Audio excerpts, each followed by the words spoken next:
It's your boy DJ Wolf here. This is a gorgeous fucking robocalls again. Yeah, damn robocalls every freaking time, I tell you. This is your boy DJ Wolf here. On a gorgeous, or it seems to appear to be gorgeous, and a little bit on the warm side, Wednesday, April something. April 11th, 2018. I can't believe it's 2018, man. I remember yesterday, this time,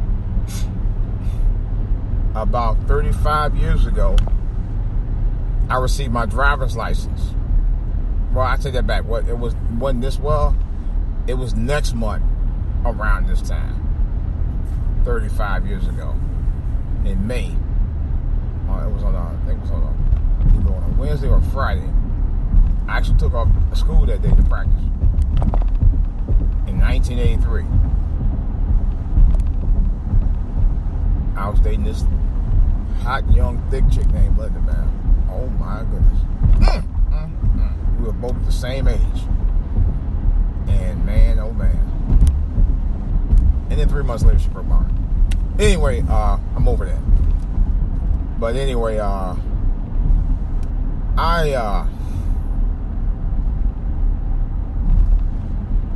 was thinking,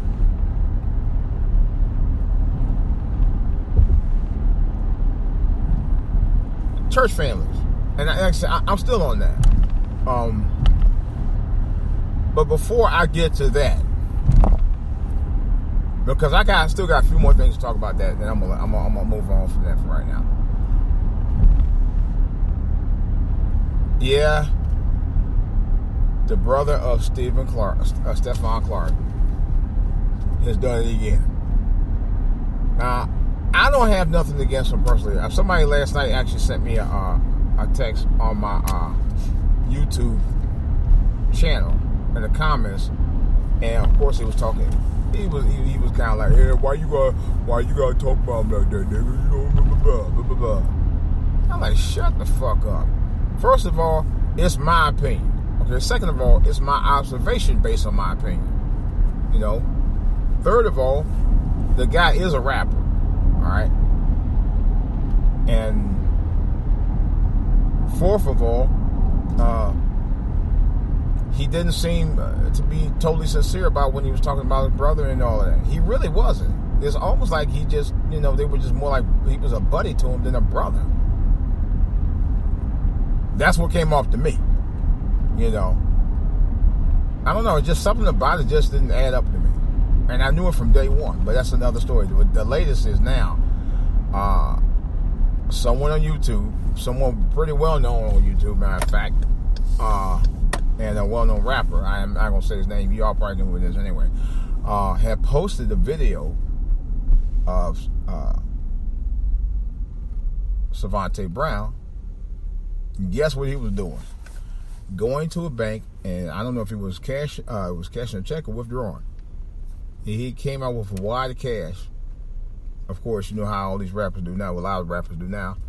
When they come up with that big old wad of cash, they put it to their ear, like they're on the phone, and he's just in a bank, walking around with the money in his hand, the big cash or wad stacks, walking around on phone, like what I do. I was like, you got to be kidding me, man. Who does that? I'm not going to even go any further than that. Other than to say the dude is a total clown. Now somebody tried to say, well, he probably would get money from he probably was cashing money from a concert or something, or he probably was getting money from his fan. Bullshit. No one clowns like that doing that kind of stuff. If you really was about that business of being about the business of taking care of your family, all that, you ain't got time to be clowning. See, that's the thing about it. Actually, I have nothing against him personally, other than the fact, if you're about the business of your family, don't be out there bullshit. I'm sorry, that's for anybody. I don't give a damn who you are. Real talk. Don't be talking that yang one minute and talk to yang the next, and then find out you ain't really about that. You ain't about the family like you say you are. It's obviously not, because you talking about what somebody else should be doing for your brother's kids instead of you. You know, what you gonna do for him? I ain't hear one word about what he gonna do. And that's what tripped me out. I said, the dude is fake. I'm sorry.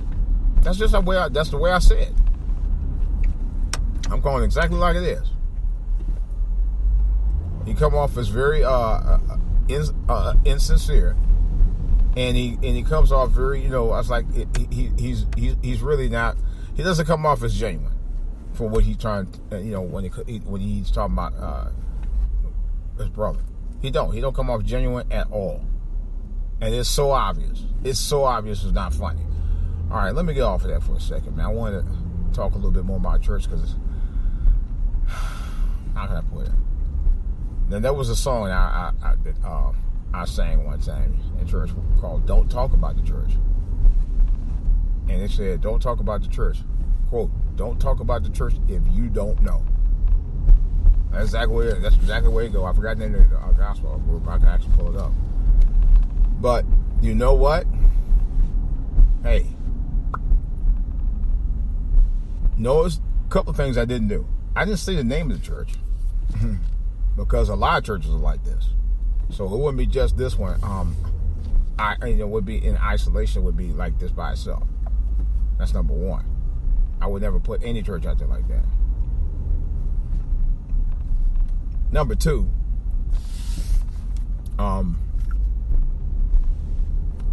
like I said, there are good things about church, and there's not so good things about church. I've always maintained that to this day. The traffic is so bad today, man. Oh, it's just no left, and it's no rain. But the traffic is so bad today. This fool ain't blowing me. I'm trying to get over there. My traffic is so bad, it ain't funny. Nevertheless, though,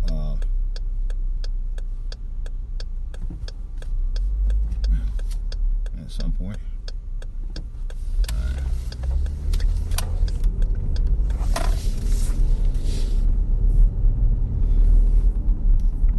what I was gonna say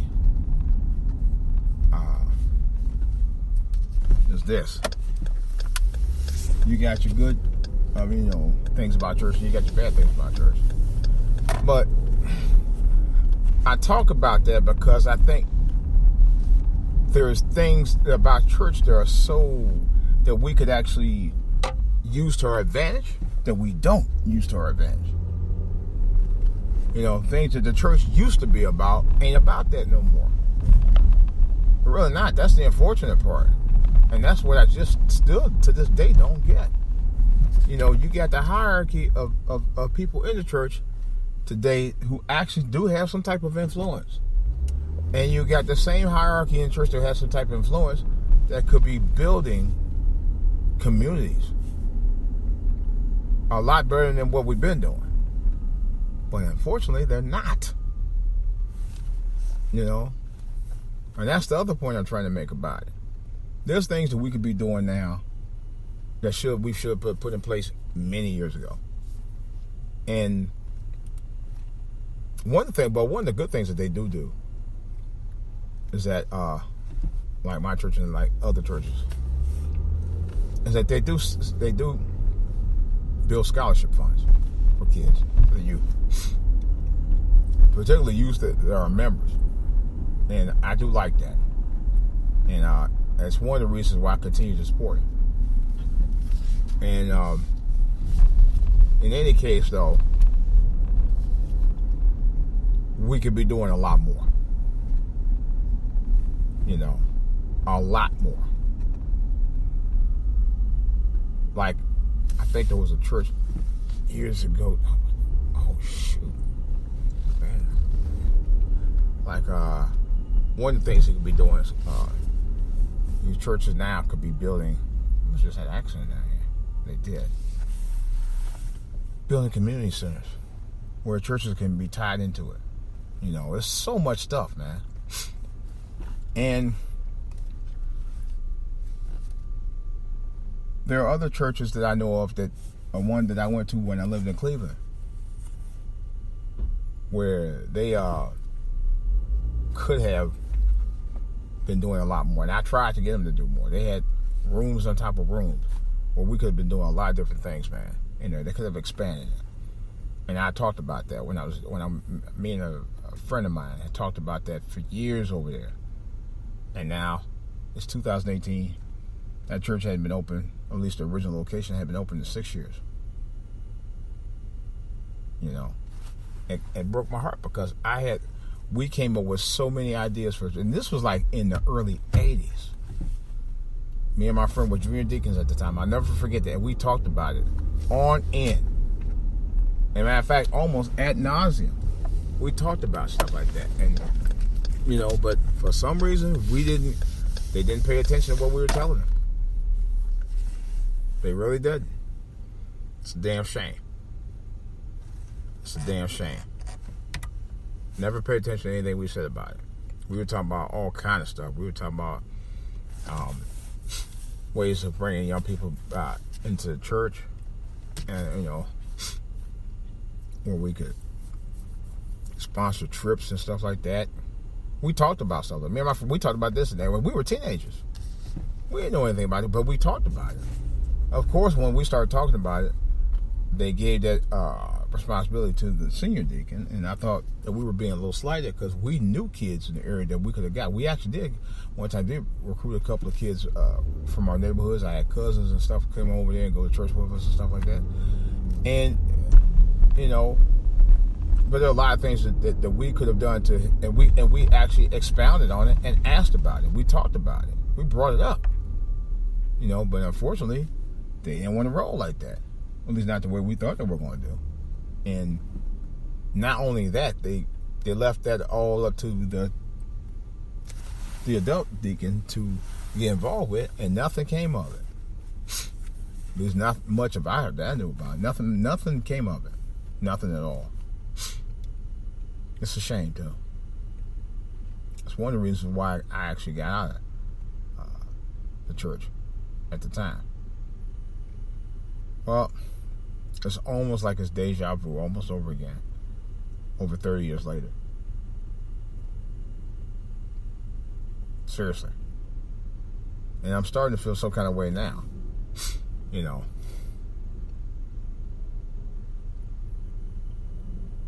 I don't want to go into detail about that. Maybe one day I will talk about it. But my detail involved, something where someone says one thing and do a 360 on something else. I'll leave it at that. And to me, that was kind of like I wasn't feeling that. Don't have me involved in one thing and then tell me, okay, this, that, other, and then the next week made me look stupid. See, that was to me, and I was like, it was just, and it ain't just that, So it was a somebody else who talked about it on YouTube this morning that I was watching, where they were saying church is supposed to be it was something to do with fellowship, and she was right. And I kind of co-signed on it because I do believe fellowship is a strong motivation for people wanting to be in the church and for people to wanting to get involved in the church. And I'm thinking fellowship to me is important. It's as important as just being in the house of the Lord. It really is. Now, you can pray and preach and teach and study all you want outside of the church. That's one thing, and you can do that. And you're encouraged to do it. But it's another thing if you're in the church and you try to fellowship with others and you don't get quite that same response that other people or people you're with that do. And I'm like, which is one of my stickling points. I mean, if that's the case, and I told my old lady, I said, if I don't, if I'm trying to be fellowship with you and I don't get the same response every time I see you, then to me, I just can't be around you. I'd rather not be around. I might as well just be staying at home and watching one of the pastors on TV. Or my boy T.D. Jakes. Because I kind of feel I'm not. I might as well be at this point. What's going on? This traffic today. This traffic is hellacious. So, all right, guys. Well, I got a lot more to say about it. This is just started. There's so much I could talk about regarding this. It's not even funny. So, with that, that's all I got. This is DJ Wolf. I'm out.